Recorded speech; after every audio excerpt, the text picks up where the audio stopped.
अस्सलामुअलैकुम, आप देख रहे हैं होराइज़न न्यूज़ एक्टी। खबर शामिल करते हैं साहिवाल से। अस्सलामुअलैकुम, आप देख रहे हैं होराइज़न न्यूज़ एक्टी। खबर शामिल करते हैं साहिवाल से। साईं रब राखा सरकार का 40वां मेला साहिवाल तारक में ज़ैद कॉलोनी नज़द मस्जिद निज़ामी के ग्राउंड में मुनक्कद हुआ। मेला के मुंतज़िम आला मियाँ मोहम्मद अशरफ के ज़ेर एहतमाम हर साल ये मेला मुनक्कद करवाया जाता है। ये मेला हमारे पंजाब की सकाफ़त की अक्कासी करता है। मेले के पहले रोज़ बैल चक्कर दौड़ का इनेकाद करवाया जाता है।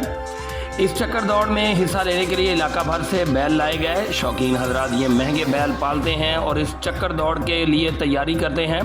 इस दौड़ में कई टीमों ने हिस्सा लिया। आखिर में इस दौड़ में जीतने वाले बैलों के मालकान को इनामात। फ़हीम सिद्दीकी, सदर divisional press club registered. Report Rauf Shahzad Jatt, divisional bureau chief Sahiwal, horizon news एक्टी, पाकिस्तान।